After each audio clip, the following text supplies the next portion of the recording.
Hey guys, thank you so much for tuning in. Before we go over anything, I was addressed that my mic in the last video was acting up. So I went back and watched it and I apologize for that. I tried using a different mic for the first couple of minutes of the video, but it ended up messing up. So I went back to this mic. So if you hear the change in the video, I apologize for that. Um, Now Melee Science Part 2, Movement. Movement, in my opinion, is the most important part of Melee because if you cannot and do not get to your opponent will outmaneuver you and you will lose because your movement is bad. This video will be long because there's so much to go over. I did actually have to cut down on some things or else the video would be too long, but there's just so much to learn and it's all worth it because it's going to take your game to the next level. With that being said, let's get into it. First up on the list is dash dancing. Dash dancing is just dashing back and forth. It sounds very simple, but it is very effective and it's very important. Every character has a different dash dance length. If you exceed your character's dash dance length and try turning around, you end up turning around in a laggy way. Both characters will start at the same spot. I will mark where each character's dash length ends. The distance between the white lines is where your character can dash back and forth without having the laggy turnaround animation.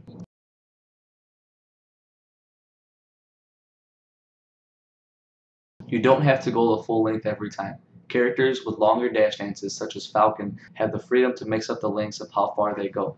Now, this part is a little confusing to explain, so it could be a little confusing to understand. Now, let's say you dash one full length, but only dash back half the length. Now, this does not mean when you dash back, you will stop where the first initial dash dance would end.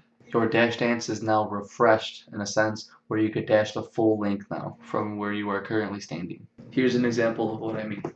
You see how I can go the full length of Falcon's dash dance, just barely turn around and then turn back around to dash the other way and I'll still have that full dash dance length because I refreshed it.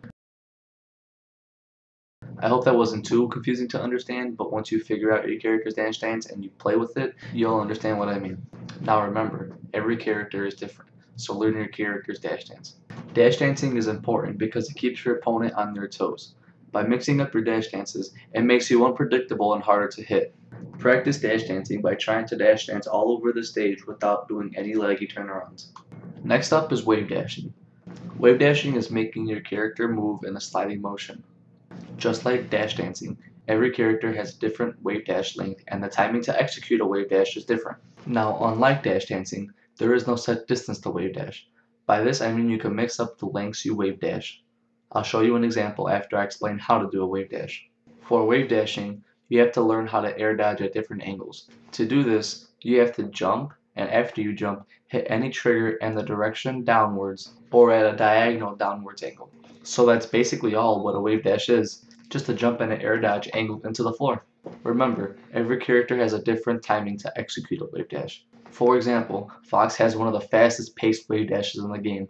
By this, I mean how fast you have to air dodge after the jump. As to Falco has more of a slower paced wave dash, which means you have to wait longer to air dodge after the jump.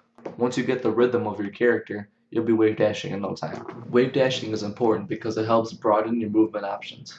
You can put yourself into a position that a dash dance or a dash wouldn't be able to. For example, let's say you're playing Marth and you want to run up and forward smash your opponent. You are already kind of close to the opponent, so a dash will put you too close to them, which would put you in jeopardy of getting hit or grabbed. You can't dash dance yourself into position because they'll take too much time and by then they'll probably already be moved. By wave dashing, you could put yourself into position easily where you could forward smash them. Another practical use as Marth to wave dash is just wait for your opponent to jump at you and then you wave dash back and forward smash. The best way to practice wave dashing is to try wave dashing across FD without messing up. Try wave dashing forward and backward. Time to learn about wave landing, but the good thing about wave landing is that it's very similar to wave dashing, but instead of air dodging into the floor, you air dodge onto a platform. You can either air dodge straight onto the platform or at an angle to slide across the platform. This is very useful because it helps you get onto the platform faster instead of just regularly jumping and waiting to land on the platform. Practice wave landing by trying to land smoothly onto the platform.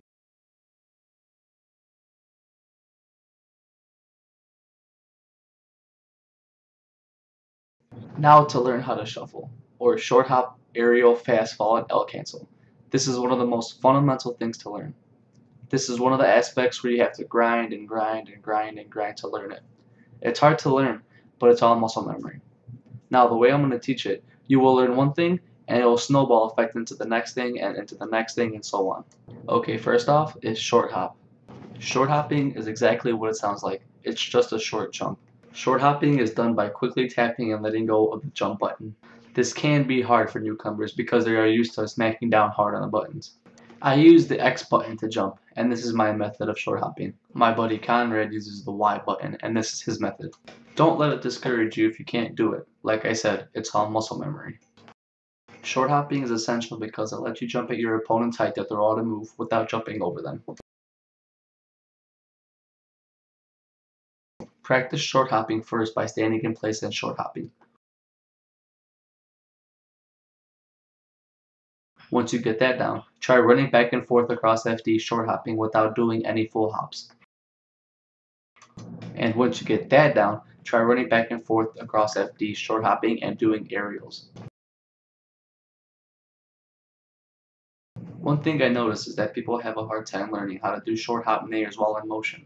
My recommended way to practice short hop nairs is to run, short hop, let go of the control stick, hit the A button to perform a nair, and right after you hit the A button, hit the control stick in the desired direction to continue your momentum.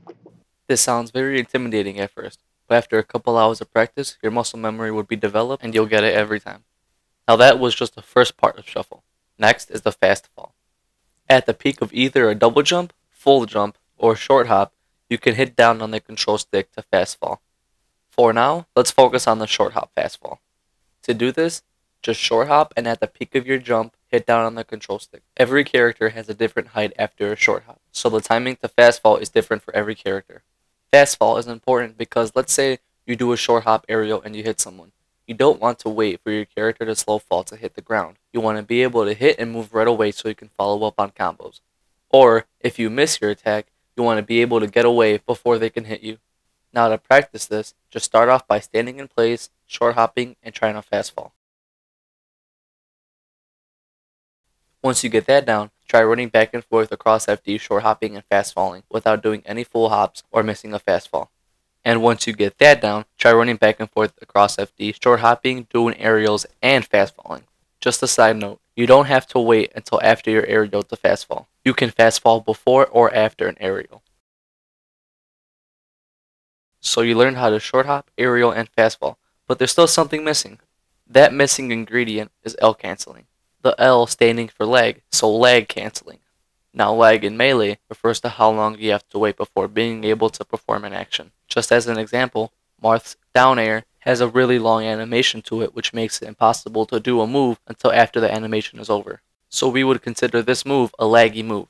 If you hit the ground while in an aerial animation, there is a landing animation that happens. If you are in an aerial animation and you hit the trigger a split second before you hit the ground, you cut that landing animation in half. Here's an example of a not L cancelled and a L cancelled dare from Falcon. I'm using dare as an example because it's the easiest to distinguish which isn't and which is L cancelled. Now let's say you're playing Fox. It's super important to L cancel because Fox's main follow-up is to shine. If you don't L cancel your move, you risk getting grabbed or hit. You see Marth trying to shield grab me after I dare. If I don't L cancel it, he grabs me. If I do L cancel correctly, he will not be able to grab me and it will cause him to get hit by the shine. L canceling is vital because as I just showed you, L canceling helps you act right after doing an aerial. Now to practice shuffle altogether. First off, practice shuffling in place. After you get that down, try shuffling across the stage. Now here's the part that gets tricky at first. Hitting an opponent, hitting their shield, hitting more than one opponent, such as ice climbers, will also mess up your timing. Or hitting other types of things will cause the timing to fast fall and L canceling to change. This happens because you are slightly slowing down while you are hitting the opponent.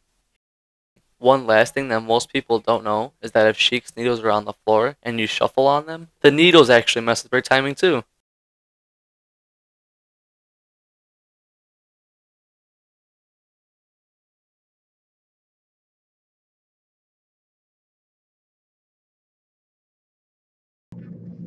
Hey guys, thank you so much for watching Melee Science Part 2 Movement.